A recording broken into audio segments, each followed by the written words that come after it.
Hello. I'm just waiting for that. This is like I've never scheduled a video before, so that's why I'm about a minute or two late. I'm normally spot on time. Well, I'm going to tell you about day five, what's happened, and how I'm feeling and everything. Um, if you watched yesterday's video, and probably the video before, I mentioned about the severe shaking in my hands whenever I tried to do any precision work, and I'm not an engineer, so my precision work is building a big Lego model. But yeah, it was really problematic, and I got up this morning, late morning. I overslept, and I had some breakfast, and I was feeling a bit low. I started to watch something on Netflix. I was feeling a bit low. I think I was just thinking about the events of the last couple of days. How it's like dragged me down and everything. And so I thought, I know what, because the thing is, if you sit there watching TV, Netflix, your mind has a tendency to wander. So I thought I'll do the Lego model, see how I get on. So I went downstairs, and my hands, the twitching, the spasms had kind of subsided, so they didn't do it all the time. So it was more often than not. I wasn't getting any kind of spasms or anything like that. Um, and and doing the Lego actually worked because it focused my mind on um, something different, other than the thoughts that go around in my head and everything. And it's kind of I know it's well, I don't reckon blokes ever grow up, so it's like a toy. Um, but it kind of, yeah. When you build a little bit and you think, yeah, I'm getting that, it gives you something else to focus on, something positive. Um, and but not once today have I craved alcohol. Really, seriously, haven't. Um, I'm I'm not as achy as I was yesterday, but I don't know if the aching was down to the fact that uh, I was sitting on a hard floor downstairs, building that Lego model, so it wasn't a comfortable environment to be in, um, or whether it was another one of the symptoms of alcohol withdrawal. Like I said, it'll be 5 hours coming if we say midnight. That's a normal rule of thumb that I'm actually trying to use. Um, so yeah, I I did a bit more of the Lego model. Excuse me. Um, Earlier this evening, and there was none of the spasm at all in my hands. Um, so I'm obviously over that part of the withdrawal. As for the other things, I've not felt nauseous. I've not heard or had hallucinations or anything. Um, I'm I'm in a pretty good place. I really am. Um, I I'm feeling really kind of positive about the fact that I've made this. It's a monumental decision for me because drinking has pretty much always been a part of my life. There was a period where I didn't drink at all. Um, when I was at school, like 14, 15, 16, 17, 18, so that sort of period, I was drinking quite a lot. Um, and then I got with my first wife, and so I wasn't hanging around with my mates or anything. She was quite kind of possessive and jealous. Wouldn't let me go out with my mates. But that was fine because that was the way the marriage. We ended up getting married, having children. That's the way it progressed. And then I started again when I was probably about 32, 33, maybe. Um, that was just like lunchtime drinking. You know, at work when I was working in Peterborough, um, and that got progressively more heavy. Um, and then me and my first wife, separated, and that was it. Pretty much since then, I've been on a constant bender. Just drinking, drinking, drinking. The only exceptions were the going sober for October, which I haven't done that for about 3 years, but before that, I did it for 3 years before that. Um, and I can't remember getting them violent shakes when. But the thing is, I I wouldn't notice them if it wasn't for the fact that I was trying to put little bits of Lego together. Um, so yeah, that like I say, that side effect seems to have gone, and for me, being in this space, um, being in this situation, having like a whole range of thoughts racing through my head, jealous thoughts, bitter thoughts, uh, pissed off thoughts, and all of those kind of things like are running through my head, and not once have I thought, "Oh fuck it, I'll have a drink." Not once. It just isn't even occurring to me at all. Um, I've still got the half a bottle of. Maybe I should have took a photograph of that or let you see it. So as you can see, I've not drank any of it. Still got a full bottle of gin up there, and I think there's half a bottle of gin downstairs. Pink gin it is. That was for somebody I was dating. So yeah, and I actually had about half a bag of half a box of red wine, but like I'd already taken the bag out, to because it's easier to pour it just straight out the bag, and that was like knocking about in this room somewhere, and I chucked that in the bin because I'm never going to have it, and it's not even something like if someone comes around in like a year's time and I say, "Oh, do you want some wine?" I'm not going to give them fucking wine from like a year ago. It's been open. Whereas spirits, anybody can drink them. They're going to last longer than the earth, I think. So so yeah, I woke up in a with my mental health, but not being in crisis, but just feeling really down and flat and miserable and hurt, rejected, abandoned, all of the usual sort of things.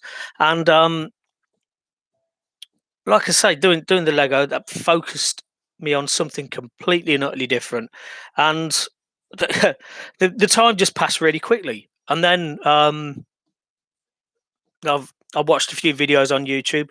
I still haven't done any work. I was struggling before the events of the last 2 or 3 days to actually get focused, but I need to probably now I need time to process what happened, um, why it happened, um, in a way, uh, kind of uh, figure out who was to blame for what and how that's made me feel and everything, and because I'm not just blaming like the other person, obviously. I'm at fault as well, but yeah. So it's a case of just processing it, and I think maybe tomorrow I might feel in a better place to kind of just do a mental review and everything.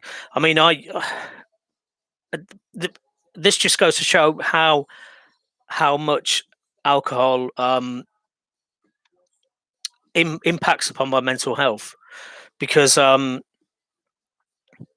the yeah the the events of the last few days would have sent me from one end of the emotion to the other, from being like massively upset and like feeling really really shit, and then the other way feeling pissed off and angry, uh, and it just would have bounced between the two of them, and sometimes both emotions at the same time. But no, I feel okay. I think at some point yesterday I just had a couple of tears. I didn't burst out sobbing or anything, but just a few tears at the whole kind of in- injustice of it all, in the fact that well, I don't want to go through it anyway. Just how somebody could have come along and fucked up my life like a completely selfish bastard. And I'm not talking about my ex. I'm talking about a guy. Um, not romantically linked with me, but yeah, just the way that somebody could have done what that person did. I mean, if it was up to me, he would have gone to prison. Um, that's probably better than beating him to death, with his own arm. Um, yeah, so I'm in a pretty positive frame of mind. The Like I say, day five, it's actually quite exciting because I know I'm going to get to day seven. Probably I'll be on day eight of being sober when Bronwyn, my alcohol counsellor, will get in touch with me, and I think she's going to be quite surprised that because she knew how much I actually used to drink. I think she's going to be quite surprised by what I tell her. And what I'll tell her is obviously, yeah, I had the shakes for a couple of days. I won't really want to call them the shakes. Makes me sit like going like that, just sitting there like a shivering idiot. But no, like the spasms. It was obviously affecting my motor functions and everything. Um, but like I say, not one bit of craving at all. I just don't even not even thinking about it. I'm thinking even when this is all over, it's going to be fantastic to go and visit places and still be able to go into a pub and just have like a diet coke or a diet Pepsi or whatever, a soft drink, and I can sit in there and write for like 3 or 4 hours with a few cokes, and I drive home without worrying about getting stopped, or am I over the limit a bit, or if I'm being honest, I was always one of these people that said no, that basically I believed that you know uh, people who have had 2 or 3 pints probably drive a bit more carefully um, than somebody using the mobile phone. Um, because you're kind of focused on the road. But if I'm being honest, sometimes I would have 2 pints of lager. I'll get in my car and I think, wow, I just feel a bit fuzzy. And this is in spite of the fact that I was a massively heavy drinker, so 2 pints shouldn't have done anything to me. Um, but yeah, and also the alcohol mixed with uh, the mood swings that come from borderline personality disorder, the impulsiveness, and also bipolar if I'm in a manic phase. Um, Combined with alcohol, it's just you know you.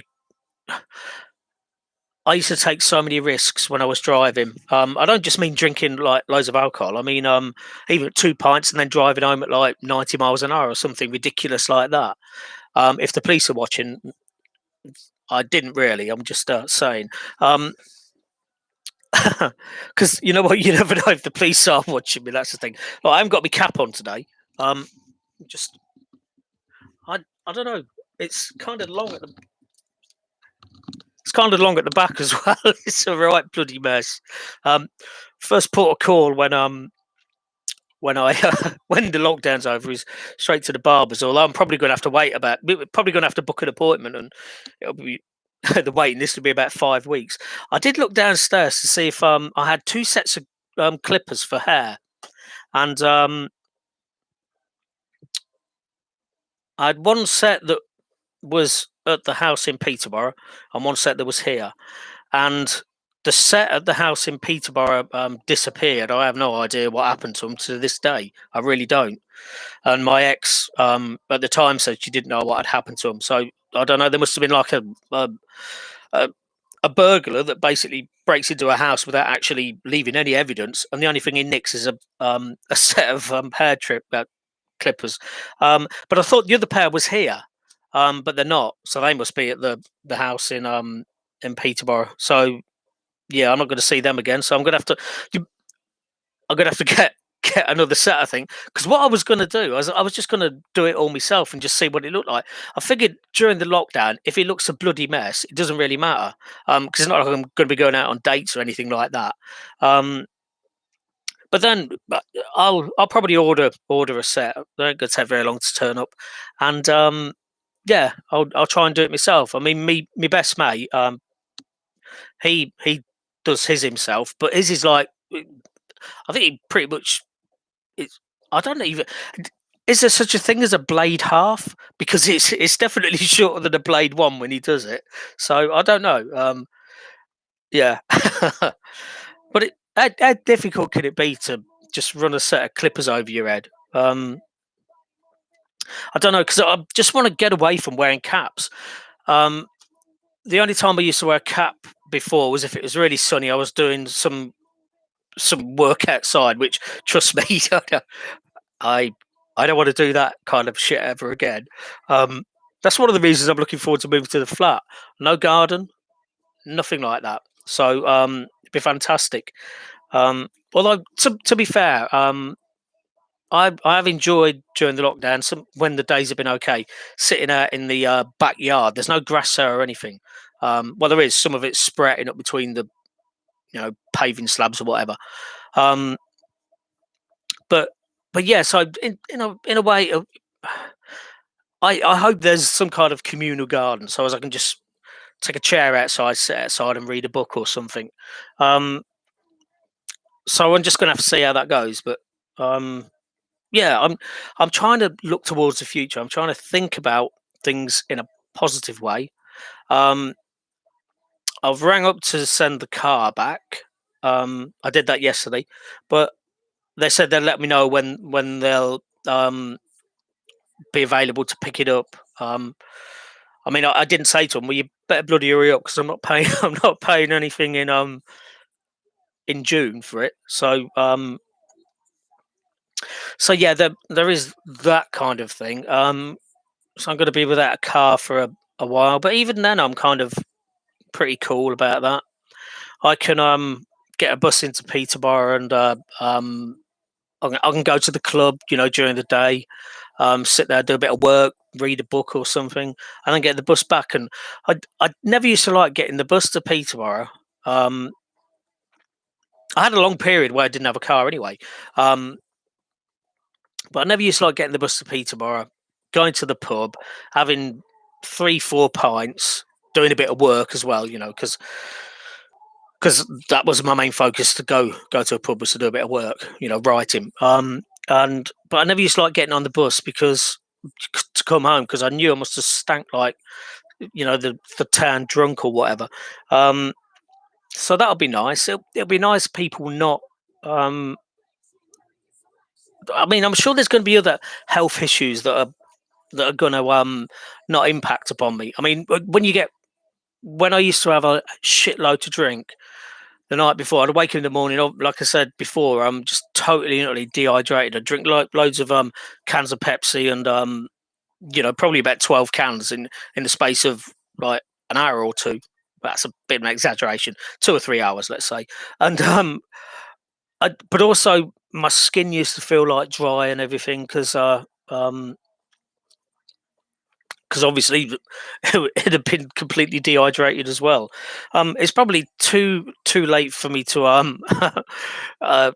halt the ravages of time, because yeah, like smokers get loads of wrinkles, don't they? You can always tell if you go on a dating website. You can always tell even before you look at the profile, you can tell the people that have smoked or smoked fairly heavily, moderately, or whatever, because they look older than what they actually are.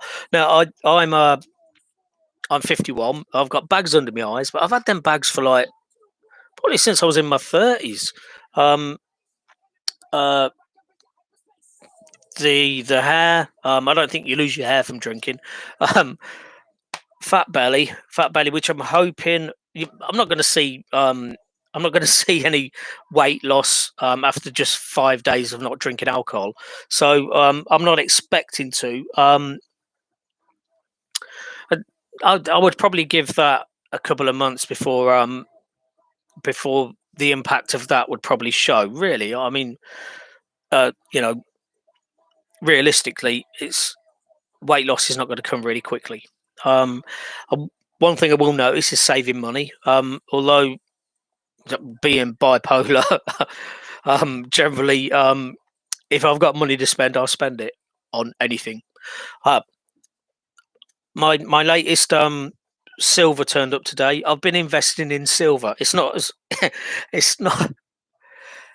It doesn't have as much of a return as gold, say, because this is a silver coin, and these are about 20 quid, 24 quid, something like that, depending on how many you buy. Whereas It's an ounce, 1 ounce of solid silver. Look at that, it's like proper shiny. Um, whereas this is like 24 quid. You're looking at probably 1100 quid for the same thing in gold.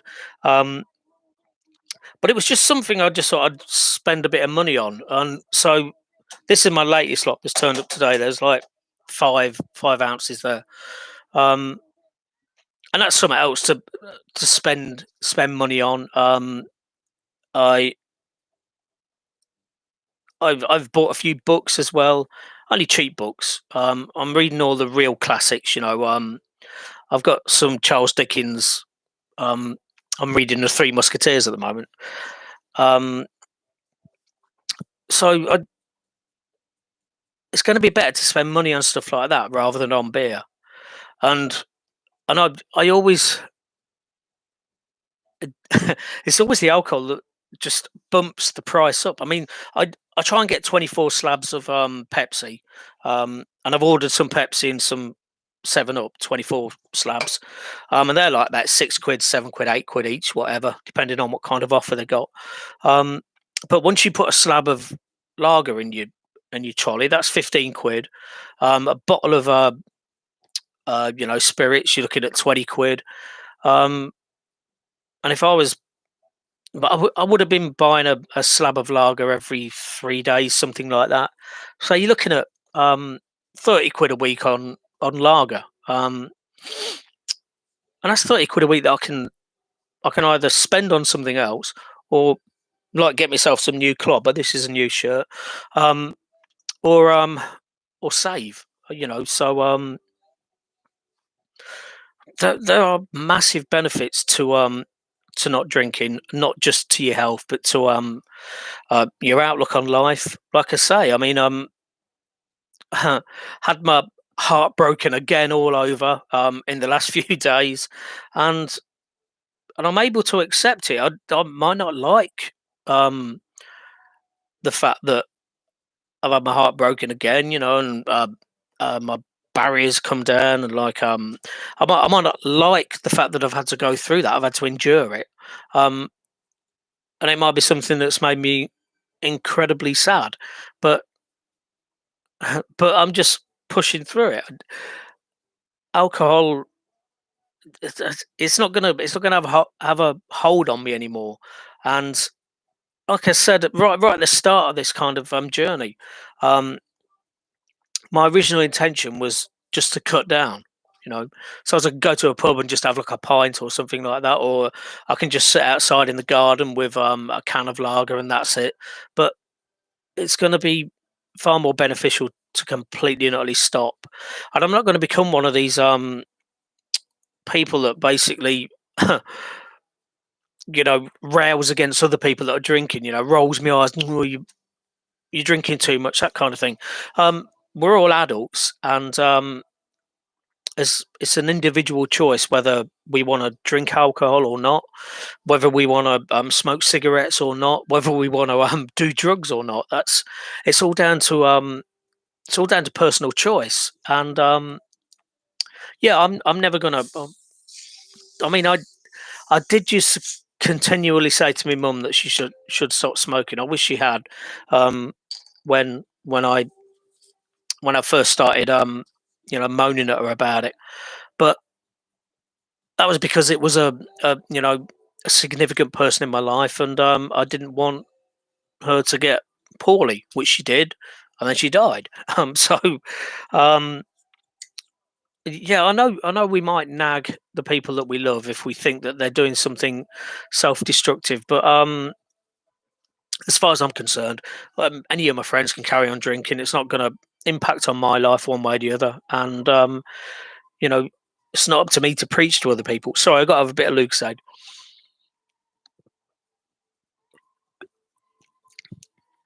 And that is Lucozade because you heard me cracking that open.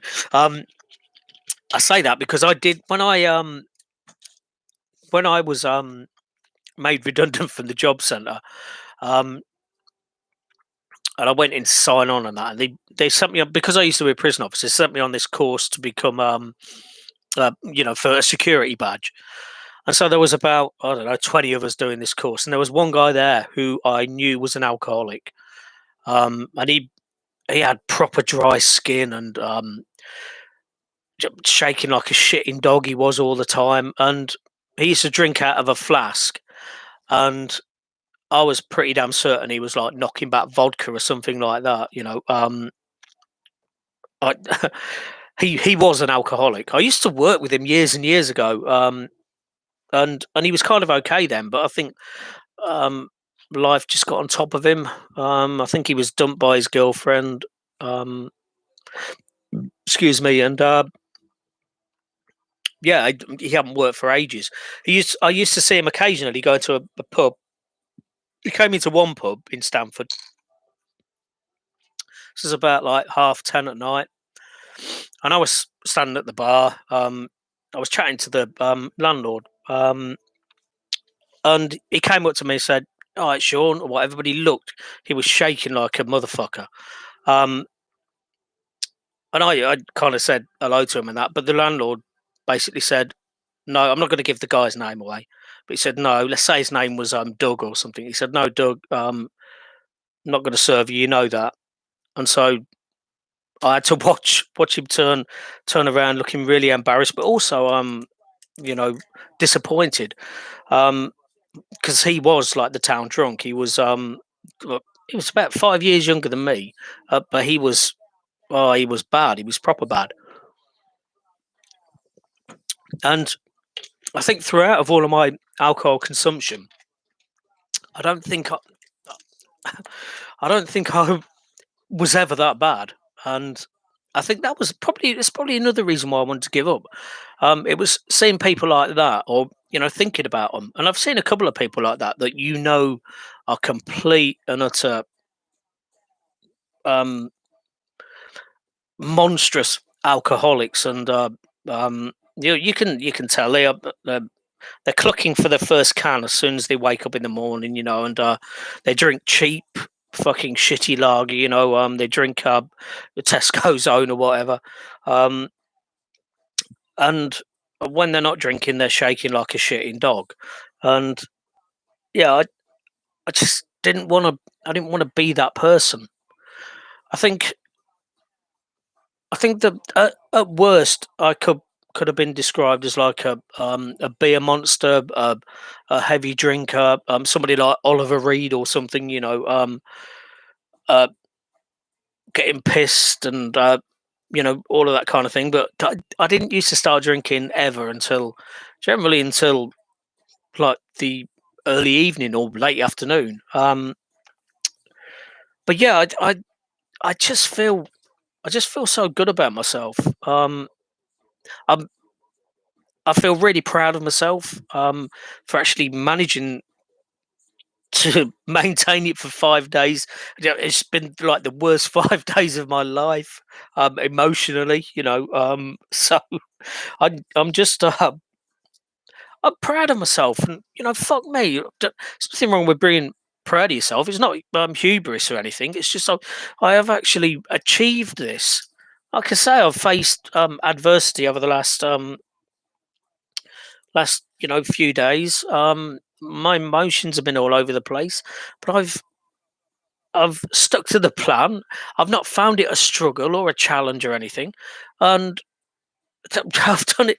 I, I've just found it really really easy. If I'm being honest, and I mean I don't know, mate.